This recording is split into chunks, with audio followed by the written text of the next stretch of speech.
C'est bon. Et monsieur, je vais vous présenter. Daoud Gueye, président du comité de gestion de la réserve naturelle urbaine de la Cameroun. Quelles sont vos ambitions pour la réserve naturelle? Cette réserve est connexe à notre histoire. À notre histoire, à nous Dakar, à notre histoire, à nous Guédiawaye, mais particulièrement à notre histoire, à nous Pikine. Parce que c'est en 1952 qu'à la suite de la Seconde Guerre mondiale, le gouvernement colonial, pour désengorger Dakar, a créé Pikine en déplaçant les populations de Pikine. À l'époque, tout Pikine, tout Guédiawaye avait cette apparence-là, avec la faune, la flore sauvage, avec les plans d'eau, etc., etc. D'ailleurs, ma grand-mère me raconte que quand on prenait sa baraque pour l'amener à Pikine, les gens là-bas disaient que Otoboyan venait Pikine le Djam, Goloy et Tili. C'était ça. Et depuis 1952, malgré les dispositions législatives et réglementaires mises en place par le gouvernement colonial d'abord et par l'État du Sénégal après les indépendances après, c'est une zone qui a subi énormément d'agressions. Je rappelle que c'est sur cette zone-là qu'en 1982, le président Abdou, suite au décret de 82-398, a abrogé les dispositions qui préservaient la zone et a donné des parcelles à des promoteurs immobiliers. C'est ainsi qu'on a effectué d'énormes remblais pour créer la cité Suprême, la cité Impérial Domaine, mais également la cité El Amal, la cité donc Faisal en 1990. Au-delà de ces agressions, la zone a subi d'autres agressions. Il y a le centre d'opération technique de Cambérène qui est là, il y a le Golf Club qui est là, mais il y a également le Technopole qui est là. En plus des installations, vous allez là-bas, ce que vous apercevez là-bas, c'est ce qu'on appelle la zone industrielle, établie sur 53 hectares, sur les 650 hectares de superficie de la réserve. Or, si on appelle Dakar la presqu'île du Cap-Vert, c'est parce que la presqu'île du Cap-Vert repose sur 3 piliers verts. Le parc zoologique de Han, la réserve naturelle urbaine de la Grande Niaï de Pikine Indépendance, communément appelée Technopole, et la forêt classée de Mbao.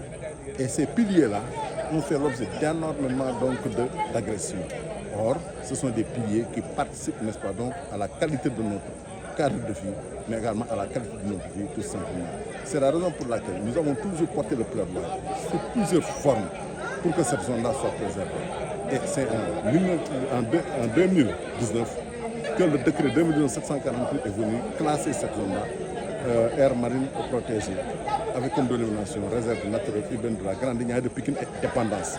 Le gros morceau est là où il y a les deux dépendances, la dépendance des maristes arrivés de lac et la dépendance de la Padoua. Le tout forme cette réserve urbaine. Et ce même décret 2019-748 pour la gouvernance, n'est-ce pas, donc, de cette réserve-là, dit que cela est l'affaire des communautés. Et par communauté, il faut entendre les différentes familles d'acteurs qui interviennent d'une manière ou d'une autre dans cette réserve-là, y compris les 8 communes que polarise la réserve, donc les 3 départements qui polarisent la réserve. C'est tout ce beau monde-là qui constitue. J'en viens.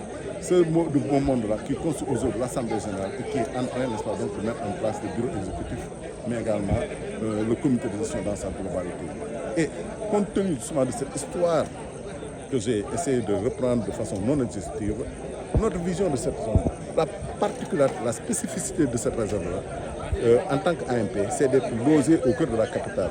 La capitale caractérisée par la promiscuité, la capitale caractérisée par l'emprise du sable et du béton.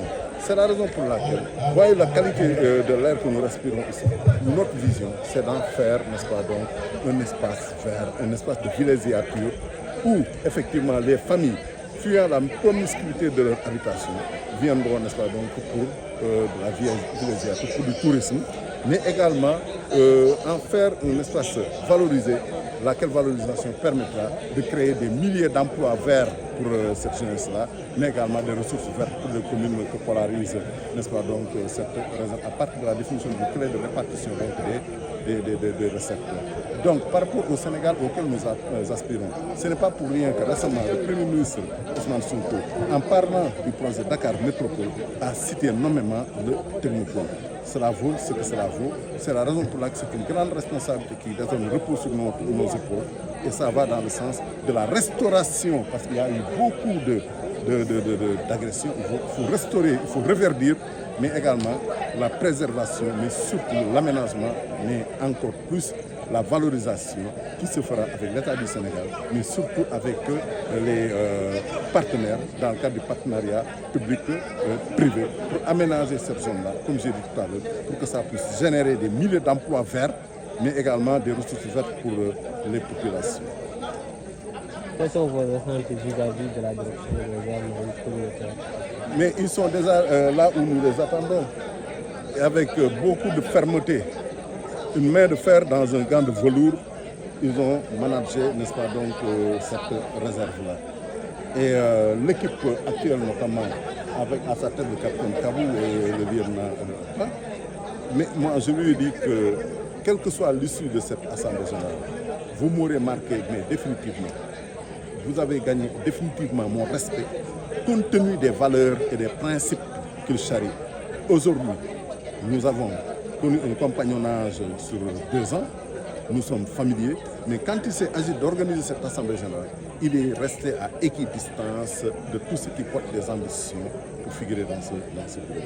Vraiment équidistant en organisant cette Assemblée générale durant tout son processus avec transparence, mais avec responsabilité. Et je pense qu'il est un gardien du temple, dans la mesure où il nous arrive même, nous, d'avoir des initiatives auxquelles il oppose son autorité, compte tenu effectivement des missions dont il est investi. Parlez-nous de la méthodologie utilisée pour vous. Comme j'ai dit, l'Assemblée générale est constituée des familles d'acteurs.